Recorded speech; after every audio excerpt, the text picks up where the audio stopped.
जय श्री कृष्णा दोस्तों, आज की वीडियो में हम आपको बृहस्पतिवार व्रत की कथा के बारे में बताएंगे। व्रत कथा का महत्व, विधि जानें। बृहस्पतिवार की पूजन विधि। बृहस्पतिवार के दिन जो भी स्त्री पुरुष व्रत करे उनको चाहिए कि वह दिन में एक ही समय भोजन करे, क्योंकि बृहस्पतिवार भगवान का इस दिन पूजन होता है। भोजन पीली चने की दाल आदि से करें, परंतु नमक नहीं खाएं और पीले वस्त्र पहने। भोजन में पीले ही फलों का प्रयोग करें। पीले चंदन से पूजन करें। पूजन के पश्चात प्रेम पूर्वक गुरु महाराज बृहस्पति देव की कथा सुननी चाहिए। इस व्रत को करने से मन की इच्छाएं पूरी होती हैं और बृहस्पति महाराज प्रसन्न होते हैं तथा धन, पुत्र, विद्या तथा मनवांछित फलों की प्राप्ति होती है। परिवार को सुख शांति मिलती है। इसलिए यह व्रत सब स्त्री व पुरुषों के लिए सर्वश्रेष्ठ है और अति फलदायक है। इस व्रत में केले का पूजन करना चाहिए। कथा और पूजन के समय तन, मन, कर्म, वचन से शुद्ध होकर जो इच्छा हो बृहस्पति देव से प्रार्थना करनी चाहिए। इच्छाओं को बृहस्पति देव अवश्य पूर्ण करते हैं, ऐसा मन में दृढ़ विश्वास रखना चाहिए। बृहस्पतिवार की व्रत कथा। एक समय की बात है कि भारतवर्ष में एक राजा राज करता था। वह बड़ा प्रतापी और दानी था। प्रतिदिन मंदिर में दर्शन करने जाता और गरीबों और ब्राह्मणों की सहायता करता था। यह सब बातें उनकी रानी को अच्छी नहीं लगती थी। वह न तो व्रत करती और न ही गरीबों को दान देती थी और राजा को भी ऐसा करने से मना किया करती थी। एक दिन राजा शिकार खेलने वन में गया हुआ था। उसी समय बृहस्पति देव साधु के भेष में राजा के महल में भिक्षा लेने के लिए गए और भिक्षा मांगी।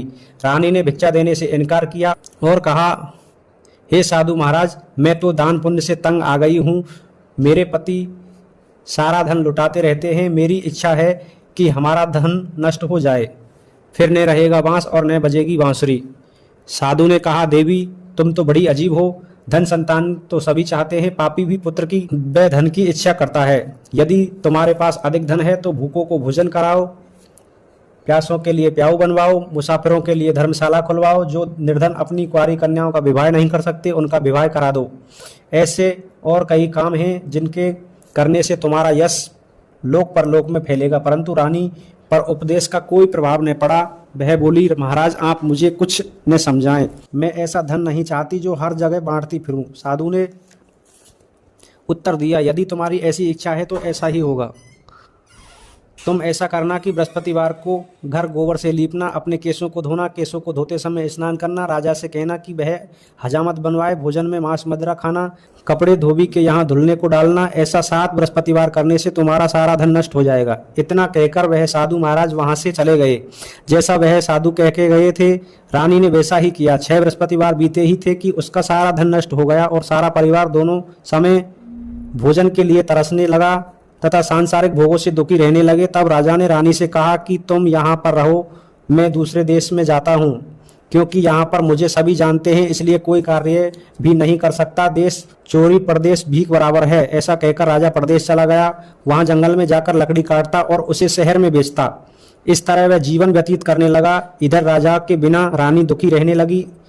किसी दिन भोजन मिलता और किसी दिन जल पीकर ही रह जाती। एक समय रानी और उसकी दासी को 7 दिन तक भोजन नहीं मिला तो रानी ने अपनी दासी से कहा, यहाँ पास के नगर में मेरी बहन रहती है, वह बड़ी धनवान है। तुम उसके पास जाओ और वहां से 5 सेर बेजर मांगकर ले आओ, जिससे कुछ समय के लिए गुजारा हो जाएगा। इस प्रकार रानी की आज्ञा मानकर दासी रानी की बहन के पास गई तो रानी की बहन उस समय पूजा कर रही थी, क्योंकि उस दिन बृहस्पतिवार का दिन था। दासी रानी की बहन से बोली, हे रानी, मुझे आपकी बहन ने भेजा है, मुझे 5 सेर बेजर दे दो। दासी के कई बार कहने पर भी रानी की बहन ने उत्तर नहीं दिया, क्योंकि उस समय वह बृहस्पतिवार व्रत की कथा सुन रही थी। जब दासी को कोई उत्तर नहीं मिला तो वह बहुत दुखी हुई और वापस अपने नगर आकर रानी से बोली, हे रानी, आपकी बहन बहुत ही धनी है, वह छोटे लोगों से बात नहीं करती। मैंने उनसे 5 सेर बेजर मांगा तो उन्होंने कोई उत्तर नहीं दिया। रानी बोली, इसमें उसका कोई दोष नहीं है। जब बुरे दिन आते हैं तब कोई सहारा नहीं देता। अच्छे बुरे का पता विपत्ति में ही लगता है। जो ईश्वर की इच्छा होगी वही होगा। यह सब हमारे भाग्य का दोष है। इधर रानी की बहन ने सोचा कि मेरी बहन की दासी आई थी, परंतु मैं उससे बोली नहीं तो वह बहुत दुखी हुई होगी। यह सोच कथा को सुन और विष्णु भगवान का पूजन समाप्त कर वह अपनी बहन के घर चल दी। बहन के पास जाकर बोली, बहन, जब तुम्हारी दासी आई तो मैं बृहस्पतिवार का व्रत कर रही थी। जब तक कथा होती है तब तक न उठते हैं न बोलते हैं, इसलिए मैं नहीं बोली। कहो दासी को क्यों भेजा था? रानी बोली, बहन, तुमसे कोई बात छुपी नहीं है। हमारे घर अनाज नहीं था, इस कारण मैंने दासी को तुम्हारे पास 5 सेर बेजर के लिए भेजा था। रानी की बहन बोली, बृहस्पतिवार भगवान सबकी मनोकामना पूरी करते हैं, शायद तुम्हारे घर भी अनाज रखा हो। इस प्रकार के वचन सुन रानी जब अंदर गई तो वहां एक घड़ा बेजर से भरा मिल गया। तब रानी और उसकी दासी बहुत खुश हुई। दासी कहने लगी, हे रानी, वैसे ही हमको भोजन नहीं मिलता तो हम रोज ही व्रत करते हैं। अगर आपकी बहन से व्रत विधि और कथा पूछ ली जाए तो उसे हम भी कर लिया करेंगे। रानी ने बहन से कहा, बहन, बृहस्पतिवार के व्रत के नियम क्या हैं? जब रानी की बहन ने बताया, बृहस्पतिवार के व्रत में चने की दाल और मुनक्का से भगवान विष्णु का केले की जड़ में पूजन करें तथा दीपक जलाएं, पीला भोजन करें तथा कथा सुनें। इस प्रकार करने से गुरु भगवान प्रसन्न होते हैं, अन्न पुत्र धन देते हैं, मनोकामना पूरी करते हैं। इस प्रकार रानी और दासी दोनों ने निश्चय किया कि बृहस्पति भगवान का पूजन जरूर करेंगे। 7 दिन बाद बृहस्पतिवार आया तो उन्होंने व्रत रखा। दासी गुड़साल में जाकर चना और गुड़ बीन लाई और उसकी दाल से केले की जड़ का तथा विष्णु भगवान का पूजन किया था। अब पीला भोजन कहाँ से आए? दोनों बड़ी दुखी हुई, परंतु उन्होंने व्रत किया था, इस कारण गुरु भगवान प्रसन्न थे। 2 थालों में सुंदर पीला भोजन लेकर आए और दासी को देकर बोले, यह तुम्हारे और रानी के लिए भोजन है। दासी भोजन पाकर बड़ी प्रसन्न हुई और रानी बोली, रानी जी, भोजन कर लीजिए। वह महात्मा हम दोनों को 2 थालों में भोजन दे गए हैं। इस प्रकार रानी और दासी ने गुरु भगवान को नमस्कार कर भोजन प्रारंभ किया तथा वह प्रत्येक बृहस्पतिवार को गुरु भगवान का व्रत और विष्णु भगवान का पूजन करने लगी। बृहस्पतिवार भगवान की कृपा से रानी के पास फिर से धन हो गया। रानी और दासी विचार करने लगी कि न जाने हमारे राजा किस हाल में होंगे, उनकी कोई खोज खबर नहीं है। उन्होंने गुरु भगवान से प्रार्थना की। उधर राजा दुखी होकर जंगल में एक पेड़ के नीचे आसन जमाकर बैठ गया। वह अपनी पुरानी बातों को याद करके रोने लगा। तब उस जंगल में बृहस्पति देव एक साधु का रूप धारण करके आए और राजा के सामने आकर बोले, हे लकड़हारे, इस सुनसान जंगल में तुम किस चिंता में हो? राजा ने दोनों हाथ जोड़कर प्रणाम किया और उत्तर दिया, महात्मा जी, आप सब कुछ जानते हैं, मैं क्या कहूँ? यह कहकर वह रोने लगा और साधु को आत्मकथा सुनाई। महात्मा जी ने कहा, तुम्हारी पत्नी ने बृहस्पति के दिन वीर भगवान का निरादर किया था, जिसके कारण तुम्हारी यह दशा हुई। अब तुम चिंता को दूर करके मेरे कहने पर चलो तो तुम्हारे सब कष्ट दूर हो जाएंगे और भगवान पहले से भी अधिक संपत्ति देंगे। देखो, तुम्हारी पत्नी ने बृहस्पतिवार का व्रत आरंभ कर दिया है और तुम भी बृहस्पतिवार का व्रत करके चने की दाल व गुड़ को जल के लोटे में डालकर केले का पूजन करो, फिर कथा कहो और सुनो। ऐसा करने से भगवान तुम्हारी सब मनोकामनाएं पूर्ण करेंगे। साधु के ऐसे वचन सुनकर राजा बोला, हे प्रभु, मुझे लकड़ी बेचकर इतना पैसा नहीं मिलता जिससे भोजन करने के उपरांत कुछ बचा सकूं। मैंने रात सपने में अपनी पत्नी को व्याकुल देखा है। मेरे पास कुछ भी नहीं जिससे उसकी खबर मांग सकूं। साधु ने कहा, हे राजन, तुम किसी बात की चिंता मत करो। बृहस्पतिवार के दिन तुम रोजाना की तरह लकड़ियां लेकर शहर जाओ। तुमको रोज से दोगुना धन प्राप्त होगा, जिससे तुम भली भांति भोजन कर लोगे और बृहस्पति देव की पूजा का सामान भी आ जाएगा। बृहस्पतिवार की कहानी इस प्रकार से है। प्राचीन काल में एक ब्राह्मण था। वह बहुत ही निर्धन था। उसकी कोई भी संतान नहीं थी। वह नित्य पूजा पाठ करता, परंतु उसकी पत्नी बहुत मलिनता के साथ रहती। वह न स्नान करती, न किसी देवता की पूजा करती। प्रातःकाल उठते ही भोजन करती, बाद में कोई अन्य कार्य करती थी। इससे ब्राह्मण बहुत दुखी था। भगवान की कृपा से ब्राह्मण के यहाँ एक कन्या पैदा हुई। धीरे धीरे वह कन्या बड़ी होने लगी। वह प्रातः स्नान करके विष्णु भगवान का जप करने लगी, बृहस्पतिवार का व्रत करने लगी। अपनी पूजा पाठ को समाप्त कर पाठशाला जाती और अपनी मुट्ठी में जौ भरकर मार्ग में डालती जाती। वही जौ सोने के होते जाते तो लौटते समय उनको बीनकर घर ले जाती थी। एक दिन वह कन्या सूप में सोने के जौ साफ कर रही थी तो उसकी माँ ने देख लिया और कहा, बेटी, सोने के जौ को फटकने के लिए सोने का सूप होना चाहिए। अगले दिन बृहस्पतिवार था। उस कन्या ने व्रत रखा और बृहस्पति देव से प्रार्थना की, हे प्रभु, यदि मैंने आपकी पूजा सच्चे मन से की है तो मुझे सोने का सूप दे दो। बृहस्पति देव ने उनकी प्रार्थना स्वीकार कर ली। रोजाना की तरह वह जौ फैलाती हुई पाठशाला गई और जब लौटकर जौ बीन रही थी तो बृहस्पति देव की कृपा से रास्ते में सोने का सूप मिला तो उसे वह घर ले आई। एक दिन की बात है कि वह कन्या सोने के सूप में जौ साफ कर रही थी। उस समय उस नगर का राजपुत्र वहां से होकर निकला। इस कन्या के रूप को देखकर वह मोहित हो गया। अपने घर आकर भोजन तथा जल त्याग उदास होकर लेट गया। राजा को जब इस बात का पता लगा तो अपने मंत्रियों के साथ अपने पुत्र के पास गए और बोले, पुत्र, तुम्हें किस बात का कष्ट है? किसी ने तुम्हारा अपमान किया है अथवा कोई और कारण है तो बताओ, मैं वही कार्य करूंगा जिससे तुम्हें प्रसन्नता हो। राजकुमार अपने पिता से बोला, पिताजी, मैं उस लड़की के साथ विवाह करना चाहता हूं जो सोने के सूप में जौ साफ कर रही थी। यह सुनकर राजा बोला, पुत्र, यदि ऐसा है तो उस कन्या का पता बताओ, मैं उसके साथ तुम्हारा विवाह अवश्य कराऊंगा। राजकुमार ने अपने पिता को उस लड़की के घर का पता बताया। राजकुमार ने बताए गए पते के अनुसार मंत्री उस लड़की के घर गए और ब्राह्मण कन्या का विवाह राजकुमार के साथ संपन्न हो गया। कन्या का विवाह होते ही ब्राह्मण के घर में पहले की भांति गरीबी आ गई। अब भोजन के लिए भी अन्न बड़ी मुश्किल से मिलता था। एक दिन ब्राह्मण अपनी पुत्री के पास गया। बेटी ने पिता से सारा हाल पूछा। तब ब्राह्मण ने सारा हाल कह सुनाया। कन्या ने बहुत सा धन देकर पिता को विदा किया। इस तरह ब्राह्मण का कुछ समय सुखपूर्वक बीता। कुछ दिन बाद फिर वही हाल हो गया। ब्राह्मण फिर अपनी बेटी के यहाँ गया और सारा हाल बताया तो बेटी बोली, पिताजी आप माताजी को यहाँ ले आइए, मैं उन्हें वह विधि बता दूंगी जिससे आपकी गरीबी दूर हो जाएगी। जब वह ब्राह्मण अपनी पत्नी को लेकर बेटी के घर पहुंचा तो उसने अपनी माँ को समझाते हुए कहा, माँ तुम प्रातःकाल उठकर स्नान आदि करके विष्णु भगवान का पूजन करो तो सब दरिद्रता दूर हो जाएगी। परंतु उसकी माँ ने उसकी बात न मानी। वह प्रातःकाल उठकर भोजन कर लेती थी। एक दिन उसकी बेटी को बहुत क्रोध आया और उसने अपनी माँ को एक रात कोठरी में बंद कर दिया। प्रातःकाल उसने माँ को कोठरी से निकालकर स्नान आदि करा के पूजा पाठ करवाया तो उसकी माँ की बुद्धि ठीक हो गई और फिर वह प्रत्येक बृहस्पतिवार को व्रत रखने लगी। इस व्रत के प्रभाव से उसकी माँ भी बहुत ही धनवान तथा पुत्रवती हो गई और बृहस्पति देव की कृपा से ब्राह्मण तथा उसकी पत्नी इस लोक से सुख भोगकर स्वर्ग को प्राप्त हुए। इस तरह कहानी कहकर साधु वहां से अंतर्ध्यान हो गए। जब बृहस्पतिवार का दिन आया तो राजा जंगल से लकड़ी काटकर शहर में बेचने गया। उसे उस दिन और दिनों की अपेक्षा अधिक धन मिला। राजा ने चना गुड़ आदि लाकर बृहस्पतिवार का व्रत किया, परंतु जब दोबारा बृहस्पतिवार का दिन आया तो व्रत करना भूल गया। इस कारण बृहस्पति देव नाराज हो गए। उस दिन उस नगर के राजा ने विशाल यज्ञ का आयोजन किया तथा शहर में यह घोषणा करा दी कि कोई भी मनुष्य अपने घर में भोजन न बनाए न चूल्हा जलाए। समस्त जनता मेरे यहाँ भोजन करने आए। इस आज्ञा को जो न मानेगा उसे फांसी की सजा दी जाएगी। इस तरह की घोषणा संपूर्ण नगर में करवा दी गई। राजा की आज्ञा अनुसार शहर के सभी लोग भोजन करने गए, लेकिन लकड़हारा बना राजा कुछ देर बाद पहुंचा। इसलिए राजा उसको अपने साथ घर ले गए और ले जाकर भोजन करा रहे थे तो रानी की दृष्टि उस खूंटी पर पड़ी जिस पर उसका हार लटका हुआ था। रानी को हार वहां पर दिखाई नहीं दिया। रानी ने सोचा कि मेरा हार इस मनुष्य ने चुरा लिया है। उसी समय पुलिस को बुलवाकर उसको जेल में डलवा दिया। जब लकड़हारा जेल खाने में दुखी होकर विचार करने लगा कि न जाने कौन से पूर्व जन्म के कर्म से मुझे दुख प्राप्त हुआ है और उन्हीं साधु को याद करने लगा जो कि जंगल में मिले थे।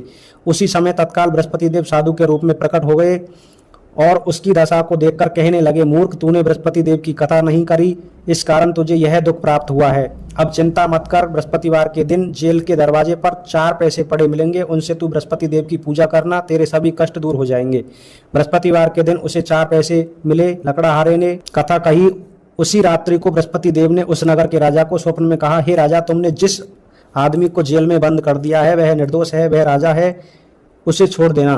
रानी का हार उसी खूंटी पर लटका है, अगर तुम ऐसा नहीं करोगे तो तुम्हारे राज्य को नष्ट कर दूंगा। इस तरह रात्रि के स्वप्न में देखकर राजा प्रातःकाल उठा और खूंटी पर हार देखकर लकड़हारे को बुलाकर क्षमा मांगी और लकड़हारे को योग्य सुंदर वस्त्र आभूषण देकर विदा किया। बृहस्पति देव की आज्ञा अनुसार लकड़हारा अपने नगर को चल दिया। राजा जब अपने नगर के निकट पहुंचा तो उसे बड़ा आश्चर्य हुआ। नगर में पहले से अधिक बाग, तालाब, कुएं, बहुत सी धर्मशालाएं, मंदिर आदि बन गए। राजा ने पूछा, यह किसके बाग और धर्मशालाएं हैं? जब नगर के लोग कहने लगे यह सब रानी ने बनवाए हैं तो राजा को आश्चर्य हुआ। जब रानी ने यह खबर सुनी कि राजा आ रहे हैं तो उसने बांदी से कहा, दासी देख, राजा हमें कितनी बुरी हालत में छोड़ गए थे, कहीं वह लौट ना जाएं, इसलिए तू दरवाजे पर खड़ी हो जा। आज्ञा अनुसार दासी दरवाजे पर खड़ी हो गई। राजा आए तो उन्हें अपने साथ लेवा लाई। तब रानी ने कहा, हमें यह सब धन बृहस्पति देव व्रत के प्रभाव से प्राप्त हुआ है। राजा ने निश्चय किया कि 7 दिन बाद तो सभी बृहस्पति देव का पूजन करते हैं, परंतु मैं प्रतिदिन 3 बार कहानी कहा करूंगा और व्रत किया करूंगा। अब हर समय राजा के दुपट्टे में चने की दाल बंधी रहती तथा दिन में 3 बार कहानी कहता। एक दिन राजा ने विचार किया कि चलो अपनी बहन के यहाँ हो आए। इस तरह का विचार कर राजा घोड़े पर सवार हो अपनी बहन के यहाँ चलने लगा। मार्ग में उसने देखा कि कुछ आदमी मुर्दे को लिए जा रहे थे। उन्हें रोककर राजा कहने लगा, भाइयों, मेरी बृहस्पति देव की कहानी सुन लो। वे बोले, लो, हमारा तो आदमी मर गया है और इसको अपनी कथा की पड़ी है। परंतु कुछ आदमी बोले, अच्छा कहो, हम तुम्हारी कथा भी सुनेंगे। राजा ने दुपट्टे से चने की दाल निकाली और जैसे ही कथा आदि हुई तो मुर्दा हिलने लगा और जब कथा समाप्त हो गई तो राम राम करके मुर्दा उठकर खड़ा हो गया। आगे मार्ग में उसे एक किसान खेत में हल चलाता मिला। राजा ने उसे देखा और उससे बोला, अरे भैया, तुम मेरी बृहस्पति देव की कथा सुन लो। किसान बोला, जब तक तुम्हारी कथा सुनूंगा तब तक 4 हरैया और जोत लूंगा। जाओ, अपनी कथा किसी और को सुनाना। इस तरह राजा आगे चलने लगा। राजा के हटते ही बैल पछाड़ खाकर गिर गया तथा किसान के पेट में बड़ी जोर का दर्द होने लगा। उस समय उसकी माँ रोटी लेकर आई थी। उसने जब यह देखा तो अपने पुत्र से सब हाल पूछा और बेटे ने सारा हाल कह दिया। तो बुढ़िया दौड़ी दौड़ी उस राजा के पास गई और उससे बोली, मैं तुम्हारी कथा सुनूंगी, तुम अपनी कथा मेरे खेत पर चलकर ही कहना। राजा ने बुढ़िया के खेत पर जाकर कथा कही, जिसके सुनते ही वह बैल उठ खड़े हुए तथा किसान के पेट का दर्द बंद हो गया। राजा अपनी बहन के घर पहुंचा। बहन ने भाई की खूब खातिर की। दूसरे दिन प्रातःकाल राजा जागा तो वह देखने लगा कि सब लोग भोजन कर रहे हैं। राजा ने अपनी बहन से पूछा, ऐसा कोई मनुष्य है जिसने भोजन नहीं किया हो और जो मेरी बृहस्पति देव की कथा सुन ले? बहन बोली, भैया, यह नगर ऐसा है, पहले यहाँ लोग भोजन करते हैं, बाद में अन्य काम करते हैं। अगर कोई पड़ोस में हो तो देख आऊं। वह ऐसा कहकर देखने चली गई, परंतु उसे कोई भी ऐसा व्यक्ति नहीं मिला जिसने भोजन न किया हो। अंत में वह एक कुमार के घर गई जिसका लड़का बीमार था। उसे मालूम हुआ कि उनके यहाँ 3 दिन से किसी ने भोजन नहीं किया है। रानी ने अपने भाई की कथा सुनने के लिए कुम्हार से कहा तो वह तैयार हो गया। राजा ने जाकर बृहस्पति देव की कथा कही, जिसको सुनकर उसका लड़का ठीक हो गया। अब तो राजा की प्रशंसा होने लगी। एक दिन राजा ने बहन से कहा, बहन, हम अपने घर को जाएंगे, तुम भी तैयार हो जाओ। राजा की बहन ने अपनी सास से पूछा। सास ने कहा, हाँ, चली जाओ, परंतु अपने लड़कों को मत ले जाना, क्योंकि तुम्हारे भाई के कोई औलाद नहीं है। बहन ने अपने भाई से कहा, भैया, मैं तो चलूंगी, परंतु कोई बालक नहीं जाएगा। राजा बोला, जब कोई बालक नहीं चलेगा तब तुम क्या करोगी? बड़े दुखी मन से राजा अपने घर लौट आया। राजा ने अपनी पत्नी से कहा, हम निर्वंशी राजा हैं, हमारा मुंह देखने का धर्म नहीं है, और उसने कुछ भोजन आदि नहीं किया। रानी बोली, बृहस्पति देव ने हमें सब कुछ दिया है, हमें औलाद अवश्य देंगे। उसी रात को बृहस्पति देव ने राजा से स्वप्न में कहा, राजा उठ, सभी सोच त्याग दे, तेरी रानी गर्भ से है। राजा को यह बात सुनकर बड़ी खुशी हुई। 90 महीने में उसके गर्भ से एक सुंदर पुत्र पैदा हुआ। तब राजा बोला, रानी, स्त्री बिना भोजन के रह सकती है, बिना औलाद के नहीं रह सकती। जब मेरी बहन आए तो तुम उससे कुछ कहना मत। रानी ने सुनकर हाँ कर दिया। जब राजा की बहन ने यह शुभ समाचार सुना तो वह बहुत खुश हुई तथा बधाई लेकर अपने भाई के यहाँ आई। तभी रानी ने कहा, घोड़ा चढ़कर तो नहीं आई, गधा चढ़ी आई। राजा की बहन बोली, भाभी, मैं इस प्रकार ने कहती तो तुम्हें औलाद कैसे मिलती? बृहस्पति देव ऐसे ही हैं, जैसे जिसके मन में कामनाएं हैं सभी को पूर्ण करते हैं। जो सद्भावना पूर्वक बृहस्पतिवार का व्रत करता है एवं कथा पढ़ता है अथवा सुनता है, बृहस्पति देव उसकी मनोकामना पूर्ण करते हैं। भगवान बृहस्पति देव उसकी सदैव रक्षा करते हैं। संसार में सद्भावना से भगवान जी का पूजन व्रत करके सच्चे हृदय से उसका मनन करते हुए जयकारा बोलना चाहिए। बोलिए बृहस्पति देव भगवान की जय, बोले विष्णु भगवान की जय। आरती बृहस्पति देवता की। ओम जय बृहस्पति देवा, स्वामी जय बृहस्पति देवा। छिन छिन भोग लगाऊं, छिन छिन भोग लगाऊं, कदली फल मेवा। ओम जय बृहस्पति देवा।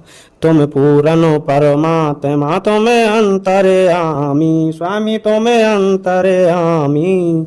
जगत पिता जगदीश्वर, जगत पिता जगदीश्वर, तुम सबके स्वामी। ओम जय बृहस्पति देवा। चरणामृत निज निर्मल, सब पातक हरता, स्वामी सब पातक हरता। सकल मनोरथ दायक, सकल मनोरथ दायक, कृपा करो भरता। ओम जय बृहस्पति देवा। तन मन धन अर्पण कर, जो जन शरण पड़े, ओ स्वामी जो जन शरण पड़े। प्रभु प्रकट तब हो कर, प्रभु प्रकट तब हो कर, आकर द्वार खड़े। ओम जय बृहस्पति देवा। दीन दयाल दयानिधि, भक्तन हितकारी, स्वामी भक्तन हितकारी। पाप दोष सब हरता, पाप दोष सब हरता, भव बंधन हारी। ओम जय बृहस्पति देवा। सकल मनोरथ दायक, सब संशय तारो, स्वामी सब संशय तारो। विषय विकार मिटाओ, विषय विकार मिटाओ, पाप हरो देवा। ओम जय बृहस्पति देवा। सकल मनोरथ दायक सब संशय तारो, स्वामी सब संशय तारो। विषय विकार मिटाओ, विषय विकार मिटाओ, संतन सुखकारी। ओम जय वृषपति देवा। जो कोई आरती तेरी प्रेम सहित गावे, स्वामी प्रेम सहित गावे। ज्येष्ठानंद आनंद सो निश्चय फल पावे। ओम जय वृषपति देवा। बोले विष्णु भगवान की जय, बोल बृहस्पति देव भगवान की जय। ओम जय जगदीश हरे, स्वामी जय जगदीश हरे। भक्त जनों के संकट, दास जनों के संकट, क्षण में दूर करे। ओम जय जगदीश हरे। जो धावे फल पावे, दुख बिन से मन का, स्वामी दुख बिन से मन का। सुख संपत्ति घर आवे, सुख संपत्ति घर आवे, काष्ट मिटे तन का। ओम जय जगदीश हरे।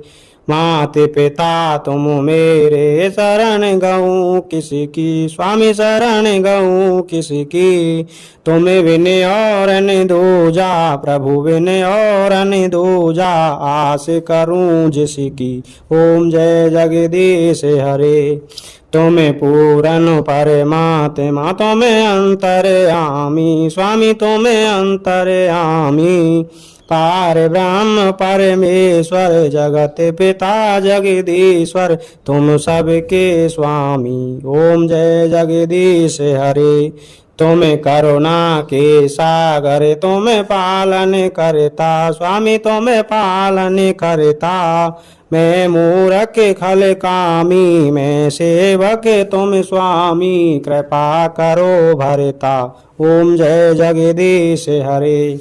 तुम हो एक अगोचर, सबके प्राणपति, स्वामी सबके प्राणपति।